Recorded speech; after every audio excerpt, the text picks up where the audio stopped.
Então, beleza. Esdras capítulo 7 é o nosso texto base. Oi? As crianças até quantos anos?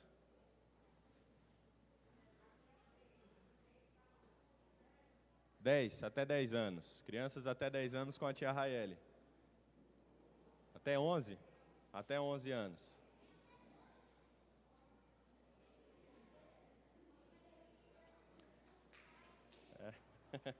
Quem já encontrou, pode ficar de pé, por favor. Nós vamos fazer a leitura do texto.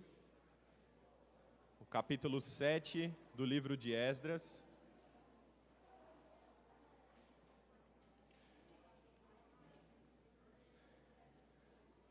Todos encontraram? Amém, então vamos ler.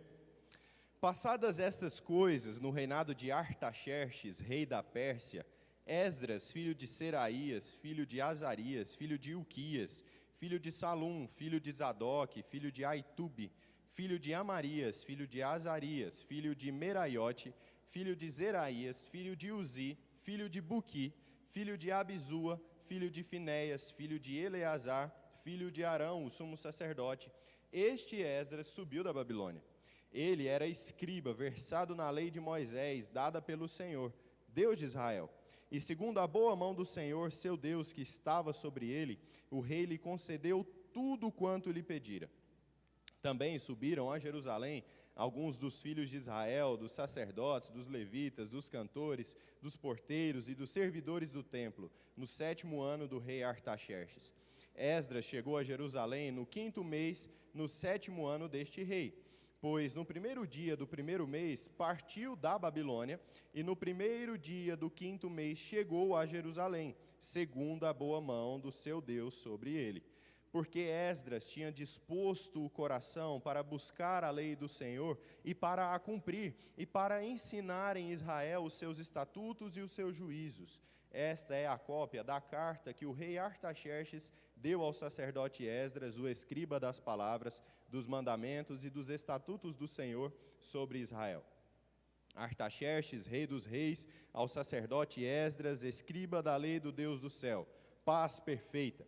Por mim se decreta que no meu reino todo aquele do povo de Israel e dos seus sacerdotes e levitas que quiser ir contigo a Jerusalém, vá, porquanto és mandado da parte do rei e dos seus 7 conselheiros para fazeres inquirição a respeito de Judá e de Jerusalém, segundo a lei do teu Deus, a qual está na tua mão.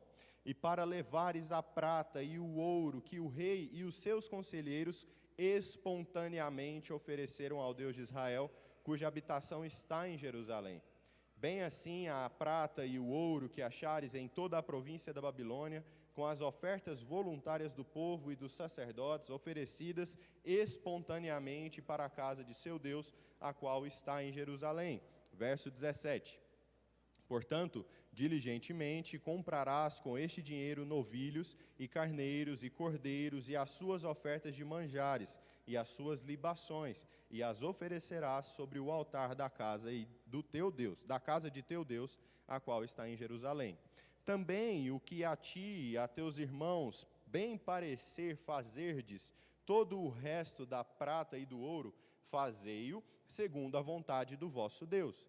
E os utensílios que te foram dados para o serviço da casa de teu Deus, restitui-os perante o Deus de Jerusalém. E tudo mais que for necessário para a casa de teu Deus, que te convenha dar, dá-lo-ás da casa dos tesouros do rei. Eu mesmo, rei Artaxerxes, decreto a todos os tesoureiros que estão da além do Eufrates, tudo quanto vos pedir o sacerdote Esdras, escriba da lei do Deus do céu, pontualmente se lhe faça. Até 100 talentos de prata, até 100 coros de trigo, até 100 batos de vinho, até 100 batos de azeite e sal à vontade. Tudo quanto se ordenar, segundo o mandado do Deus do céu, exatamente se faça para a casa do Deus do céu. Pois para que haveria grande ira sobre o reino do rei e de seus filhos? Também vos fazemos saber acerca de todos os sacerdotes e levitas, cantores, porteiros, de todos os que servem nesta casa de Deus, que não será lícito impor-lhes nem direitos, nem impostos, nem pedágios. Tu, Esdras, segundo a sabedoria do teu Deus, que possuís, nomeia magistrados e juízes que julguem a todo o povo que está da além do Eufrates, a todos os que sabem as leis de Deus, de teu Deus, e ao que não as sabe, que lhe as façam saber. Todo aquele que não observar a lei do teu Deus e a lei do rei, seja condenado ou à morte, ou ao desterro, ou à confiscação de bens, ou à prisão. Bendito seja o Senhor, Deus de nossos pais, que deste modo moveu o coração do rei para ornar a casa do Senhor, a qual está em Jerusalém, e que estendeu para mim a sua misericórdia perante o rei, os seus conselheiros e todos os seus príncipes poderosos. Assim me animei segundo a boa mão do Senhor, meu Deus, sobre mim, e ajuntei de Israel alguns chefes para subirem comigo. Amém, graças a Deus. Os irmãos podem se assentar. Nós estamos seguindo então, a nossa jornada aí da Babilônia a Jerusalém. Mais uma vez o texto destaca agora na vida de Esdras essa saída da Babilônia, indo até Jerusalém para cumprir os propósitos de Deus. E é muito interessante que nesse trecho eu fiquei me lembrando de situações da minha infância e adolescência, aquele tipo de situação em que você tem muita vontade de fazer algo, mas para que aquele algo faça é necessário que um responsável vá com você. Já passaram os adolescentes mais jovens, eles vão conseguir se lembrar disso talvez, aquele lançamento no cinema que você só pode assistir acompanhado de alguém maior de 18 anos. E aí você fica naquele negócio, vamos pai, vamos pai. Lá em casa era minha irmã, assim que eu completei 18 anos, ela fez a festa.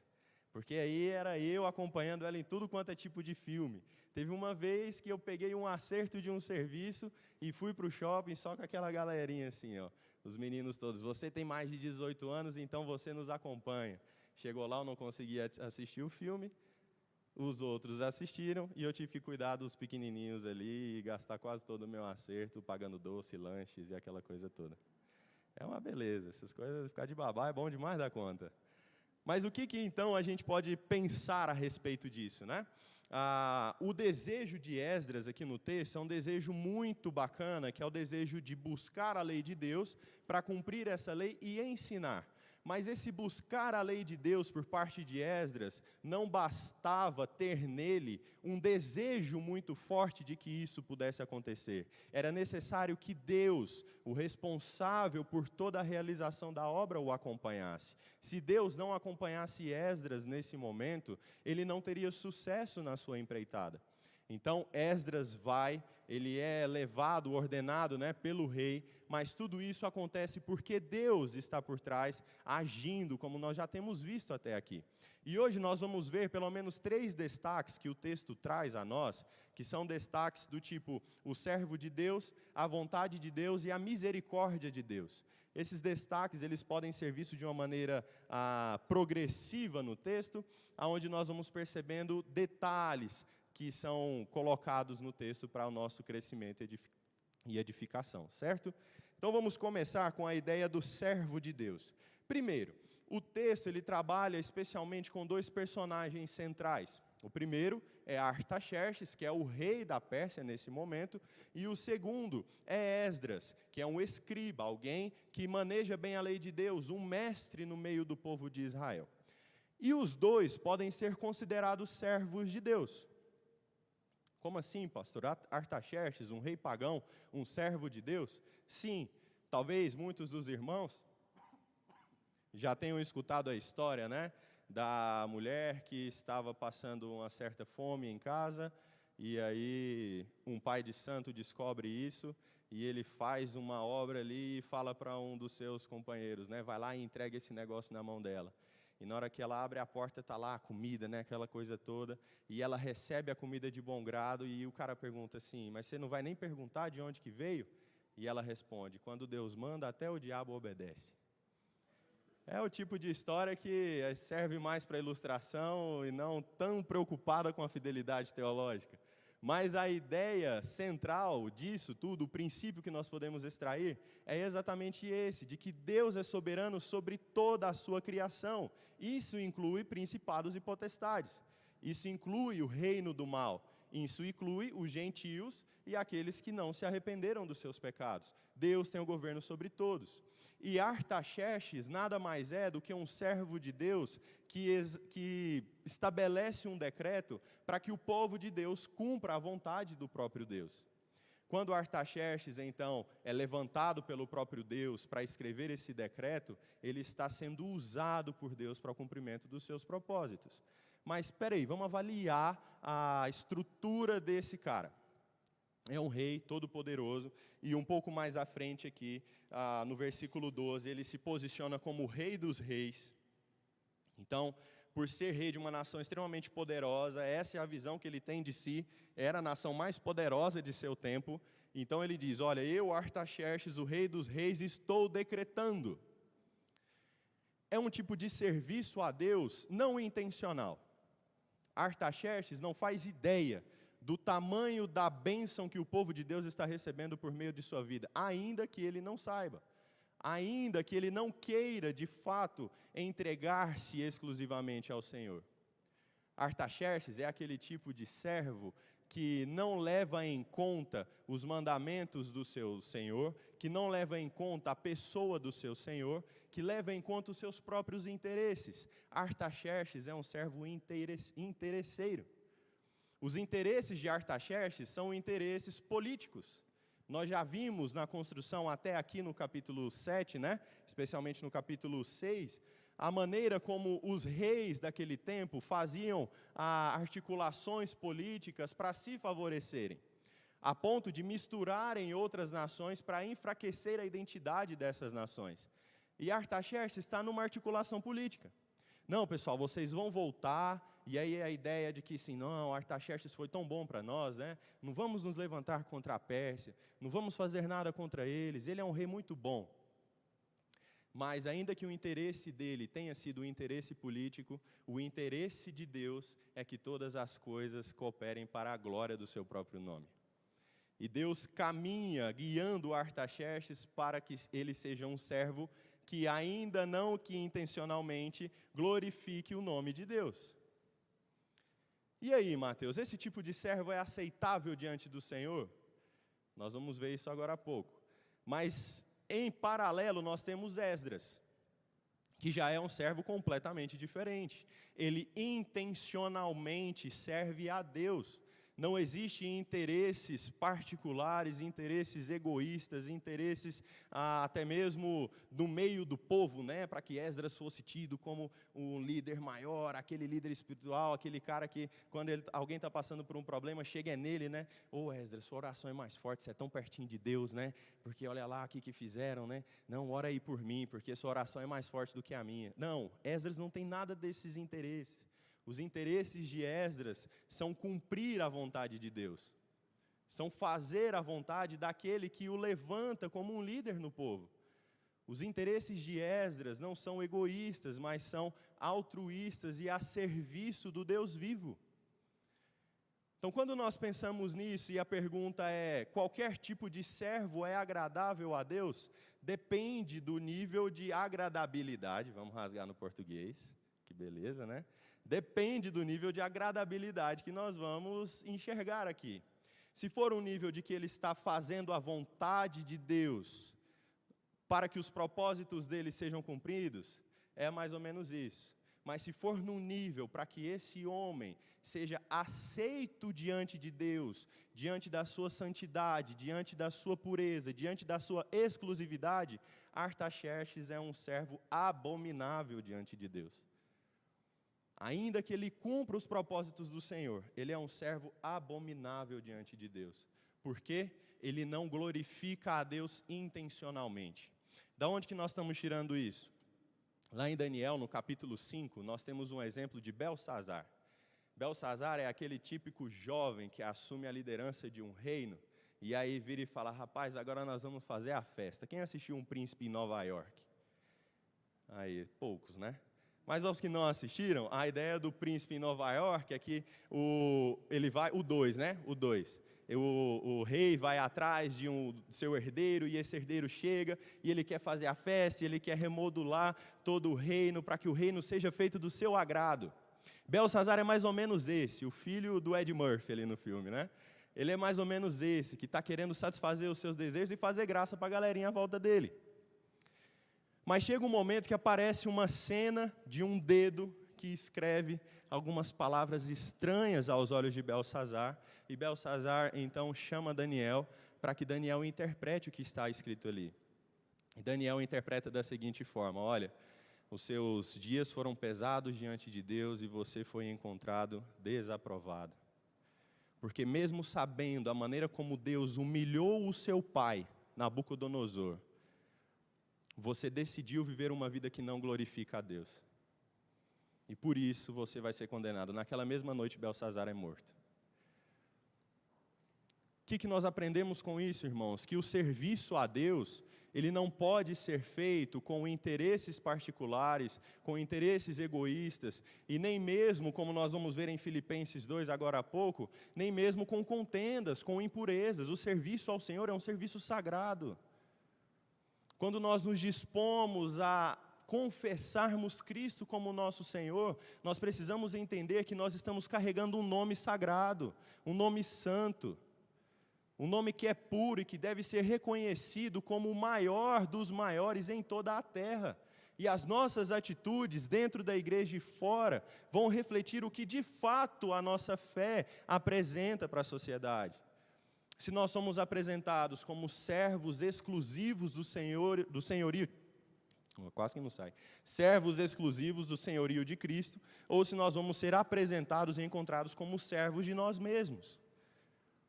Esse fim de semana eu tive a oportunidade de conversar algumas vezes sobre isso. Não existe, meus irmãos, a conciliação entre senhores no nosso coração. Ou nós somos de Cristo e o servimos exclusivamente, ou nós servimos a nós mesmos e a outros ídolos. Não existe parceria, não tem como. O próprio Senhor Jesus diz, não tem como servir a dois senhores. Ou você agrada a um e desagrada o outro, ou vice-versa. Não tem como que os dois estejam satisfeitos com você. Então, o servo de Deus, ele é um servo que entende a exclusividade que é apresentada diante do Senhor. E o servo de Deus, ele entende em Cristo, porque Cristo é o servo perfeito, como diz lá em Isaías, no finalzinho do 49, início do 49, ó. No finalzinho do 52, início do 53, a maneira como Jesus é apresentado como servo sofredor. No finalzinho do 52, ele é apresentado como aquele que vai surpreender as nações. Olha só, ele vai surpreender as nações, porque nele não se vê formosura, nele não se vê poder econômico, nele não se vê influência política, nele não se vê influência social, nele só se vê um servo. E quando ele retornar do céu para buscar a sua igreja, quando ele for visto em glória, ele vai surpreender todas as nações, porque o servo se manifestará como o Senhor de todos. Por que então que nós temos que assumir uma postura de serviço exclusivo a Deus? Porque o nosso Senhor é um servo que assume exatamente essa postura. Qual que é o padrão, Mateus, para que eu seja um servo de Deus? O próprio Deus em Cristo, meus irmãos. Simples. Se você quer ser um servo de Deus, não adianta ficar com discursinhos religiosos do tipo, não, mas um dia eu já confessei minha fé em Jesus e isso é suficiente. Não, você constantemente precisa reforçar isso. E reforçar isso envolve reflexão interna, racionalização, desenvolvimento da salvação, envolve todas essas coisas. E ao mesmo tempo envolve o serviço. E a postura de Esdras é uma postura coerente com todo o restante das Escrituras. Mas Esdras ainda assim não é o servo perfeito. O servo perfeito é reconhecido em Jesus Cristo. Por isso ele é o nosso padrão. Não adianta a gente querer buscar a lei de Deus como Esdras, querer orar como Daniel, querer ter fé como Abraão, querer ter ousadia como o próprio Isaías. Não adianta, se não olharmos para o padrão que é o próprio Cristo. Esses homens, eles são sombras daquilo que é manifesto completamente em Jesus. Por isso Ele é a base da nossa fé. Por isso nós cantamos que Ele é o nosso Senhor, porque em uma atitude de serviço a Deus, entregando a sua vida para a salvação de muitos, é nele que se é estabelecido o padrão para os crentes. Se você quer ser um servo de Deus, olhe para Jesus. Imite a sua jornada.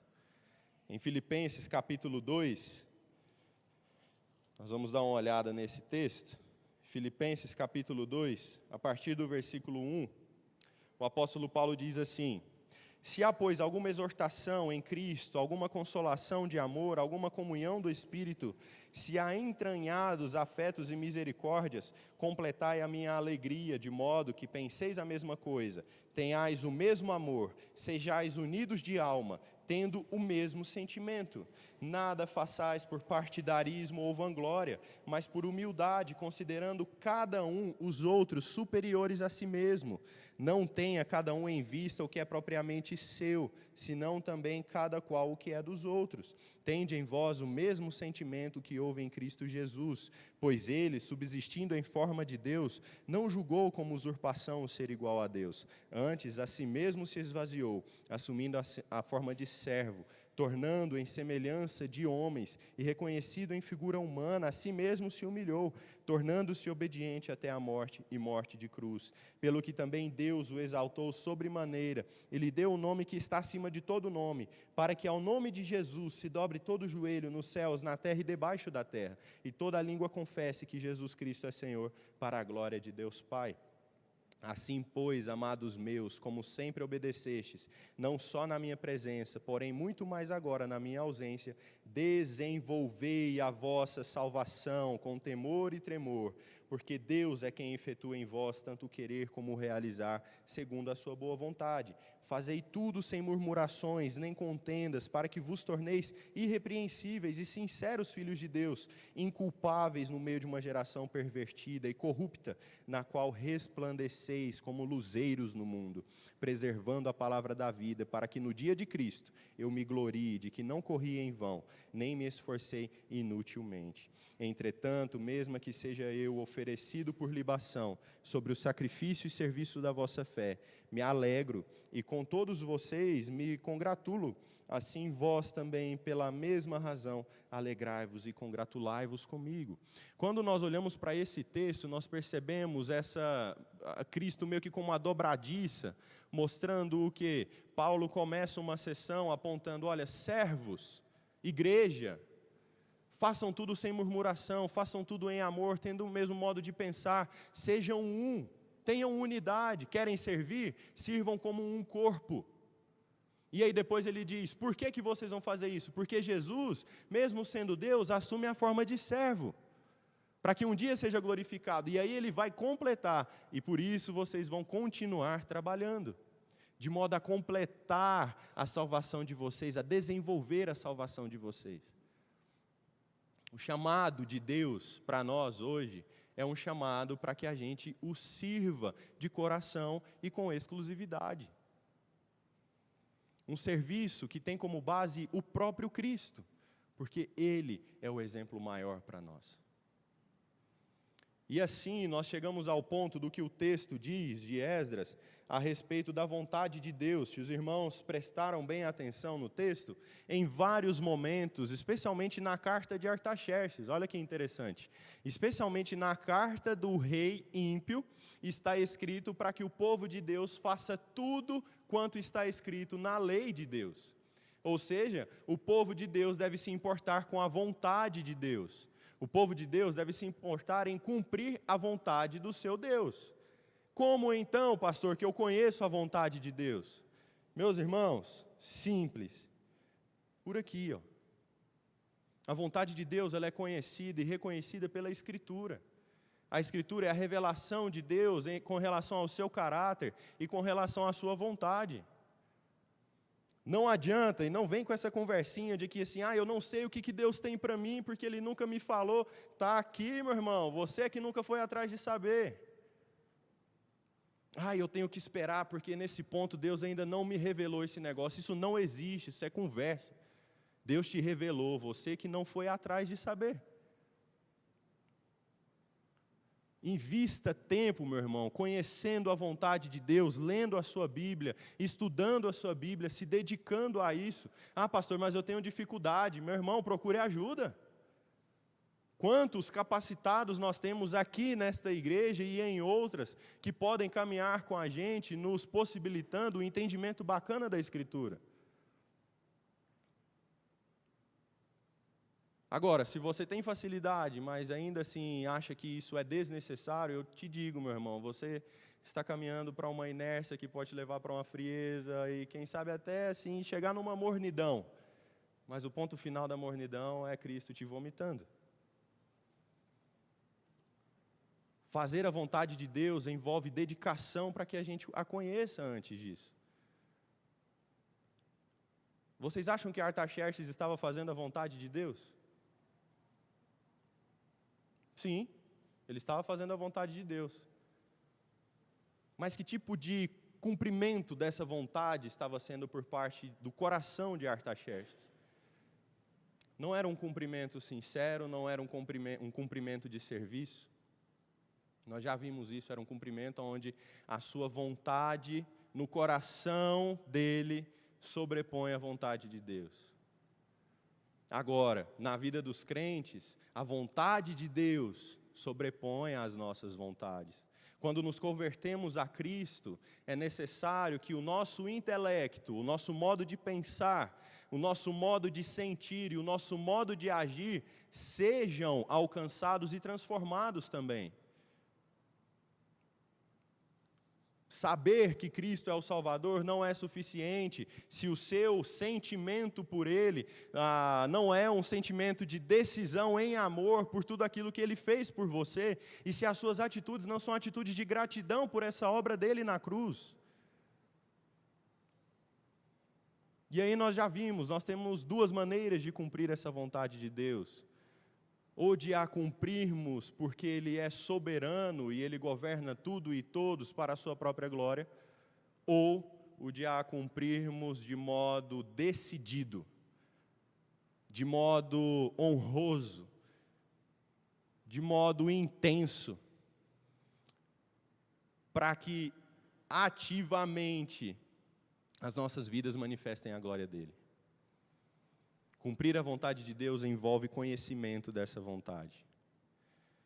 Quer ver? Tanto que é lógico esse negócio. Imagina aí os meninos que estão em fase de prova. Imagina você indo fazer uma prova sem ter estudado para isso. E aí te perguntam assim, e aí, você vai fazer essa prova lá, mas você não estudou? Não, relaxa. Chega lá, eu coloco minhas opiniões, sou bom de argumentação. Você precisa de ver minhas redações na escola, é uma maravilha. Eu sou bom para argumentar. E aí você chega e você faz a prova dando as suas opiniões. E aí está uma pergunta e você diz, não, mas eu acho que isso é assim, porque é assado e tal. Chega no final, quando você vai pegar o resultado dessa prova, está lá um 0, né? Como diriam meus professores, um 0 bem redondo. Não sei de onde tirar 0 redondo. Para mim, 0 redondo é O. Eu acho que é esse que tinha que ser reprovado, né? Mas está lá um 0, bem oval. Aquele 0 bonito. E você se surpreende, mas como? As minhas argumentações foram boas, olha aqui, mas não era o que estava escrito no seu material de estudo. Logo, você seria ineficaz na hora de responder essas questões. Agora me diz, dá para você ser alguém bom de argumentação, não estudar a sua Bíblia e intencionalmente fazer a vontade de Deus? Não, meus irmãos. Você só faz a vontade de Deus intencionalmente porque você conhece essa vontade. E você só conhece essa vontade por meio da revelação dele na Escritura. Por isso, a preocupação de Esdras era tão grande de buscar a lei de Deus, de cumprir a lei de Deus, de ensinar a lei de Deus, porque ele sabia que era só ali que ele encontraria a vida. Que era só ali que ele encontraria os ensinamentos e a descrição da vontade do próprio Deus para o seu povo. Fora disso, meus irmãos, nós temos material muito escasso para dizermos que estamos cumprindo a vontade de Deus consciente e intencionalmente. Por que esses movimentos, em especial neopentecostais, são tão falhos e negligentes e estranhos às Escrituras? Porque muitos de seus líderes não têm preparo bíblico para conduzirem o povo de Deus. E aí é onde surgem muitos problemas no meio da igreja e pessoas machucadas, porque viram tanta besteira acontecendo por aí que falam, não, agora eu não quero mais mexer com a igreja, porque os caras ficam tentando lá, tirar o dinheiro todo da gente. Eles fazem promessas e não cumprem essas promessas. Eles fazem tal coisa, eles dizem para que a gente tem que ser puro, mas eles mesmos não são. A característica de um falso profeta, meus irmãos, é o não conhecimento das Escrituras e uma não vida de concordância com ela. Logo, a característica de um falso crente é o não conhecimento das Escrituras. Não saber o que o seu Deus está dizendo. Você se diz cristão, mas não conhece o livro, o texto da sua fé. É ilógico, meus irmãos, não faz sentido. E aí chegam a nós para pedir razão da nossa esperança, e nós não estamos preparados para responder. Como nós queremos então cumprir a vontade de Deus, se não nos dedicamos a conhecê-la? É inútil. Viveremos uma vida de engano. E Deus é tão gracioso, meus irmãos, que Ele decide manifestar essa vontade e revelar essa vontade. Platão, na sua filosofia, ele dizia, não crendo num Deus criador, não crendo num Deus relacional, mas ele dizia que se nós quiséssemos ou pudéssemos alcançar o conhecimento de um transcendente ou de um Deus, esse Deus deveria se revelar. Do contrário, era impossível a nós fazermos isso. E nós desprezamos essa revelação. Mais uma vez, um filósofo pagão reconhece o valor de uma revelação de um Deus. E nós, que nos dizemos crentes, simplesmente negligenciamos essa revelação, por acharmos que estamos bacanas, que já chegamos lá. Então, como que a gente consegue servir a Deus sem conhecer a sua vontade? E aqui nós estamos falando de regra, irmãos. Deus trabalha, sim, nas exceções, de maneiras extremamente pontuais, usando líderes leigos em momentos específicos, mas essa não é a regra. A regra é que o servo de Deus busque intencionalmente conhecer a vontade de Deus e cumpri-la. E por fim, nós percebemos no texto, nos versículos 27 e 28, essa jornada de Esdras, nesse retorno da Babilônia a Jerusalém, quando ele mesmo bendiz ao Senhor. Porque ele reconhece que todo o movimento que aconteceu do retorno de Israel à sua terra, da reconstrução do templo e agora da oportunidade do povo de se colocar diante da lei de Deus, ele reconhece que todas essas obras são obras de misericórdia por parte do Senhor. Ele vai basicamente dizer, quem move o coração do rei é Deus, quem providencia os utensílios necessários é Deus, os recursos necessários é Deus, os homens necessários é Deus, quem me levanta me escolhendo como um servo é Deus. Logo, bendito seja o Senhor. O servo de Deus, ele passa por esse processo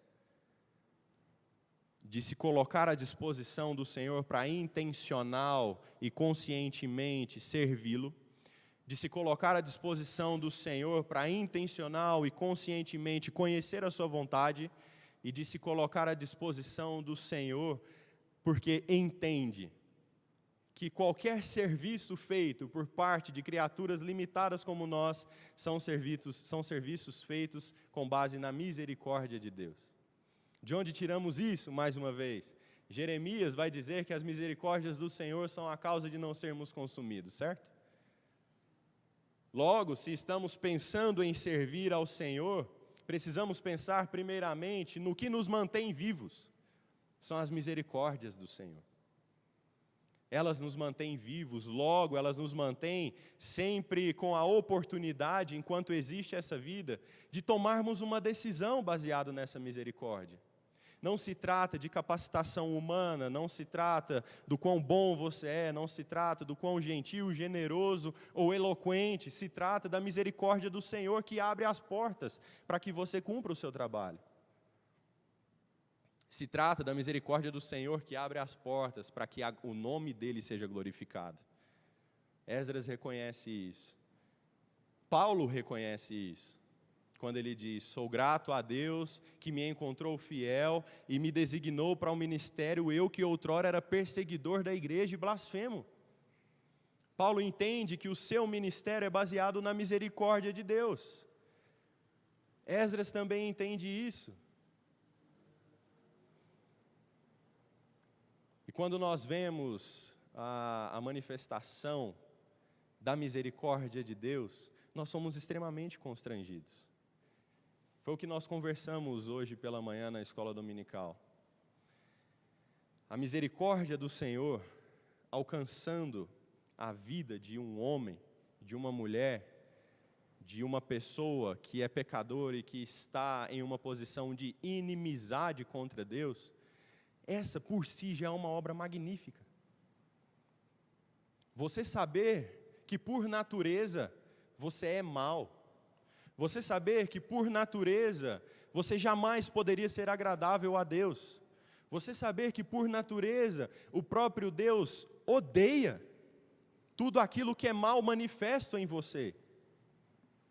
Ele tem atitudes de repulsa. São vários os textos que dizem que determinadas ações do homem geram abominação diante de Deus. E nós nos encontrávamos nessa situação. No momento em que o Evangelho é pregado aos nossos ouvidos, o que nos é revelado é o seguinte: que fácil seria alguém morrer por um justo.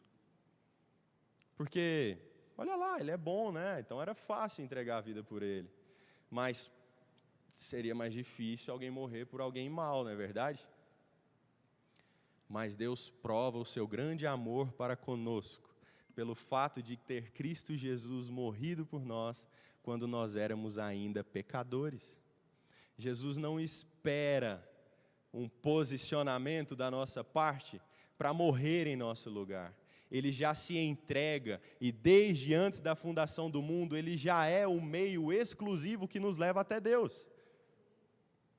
Por misericórdia, mesmo após termos pecado, Deus revela esse mediador entre nós e Ele, para que entregues a essa graça e a essa misericórdia, a gente se submeta ao serviço e à vontade de Deus. Logo, meus irmãos, não existe serviço e cumprimento da vontade de Deus de maneira plena, intencional e consciente, se não entendermos que o que nos move à realização desse serviço, o que nos move ao cumprimento da vontade de Deus, é a misericórdia dele próprio sobre nós. Nós temos vários ministérios na igreja, desde o ministério pastoral até o ministério diaconal e tudo mais. São vários ministérios, ministérios de arte, ministério de evangelismo, e em todos esses ministérios, só é possível a nós servirmos a Deus e cumprirmos a sua vontade se entendemos que a capacidade não está em nós, mas no Evangelho de Cristo, que é o poder de Deus para a salvação de todo aquele que crê. É a misericórdia de Deus que nos move, meus irmãos. É a misericórdia que nos mantém vivos e nos mantém aptos para ouvir e compreender e decidir seguir esses caminhos, que são caminhos de vida.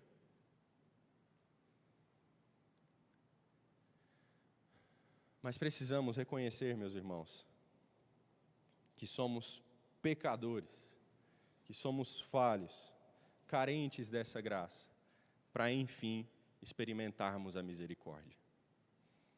Um orgulhoso jamais experimenta a graça de Deus. Pelo contrário, Deus se afasta desse cara. O texto do Salmo 138 vai dizer que Deus observa esse ser de longe. Agora, se entendemos o quão distantes estamos do padrão de Deus, e se honestamente, sinceramente, de maneira submissa, nos colocamos diante dessa verdade e dizemos: Senhor, eu preciso de Ti como o meu único e suficiente Salvador, e eu quero, a partir dessa decisão, viver para a Tua glória, meu irmão, é isso que se espera. E nós vamos orar.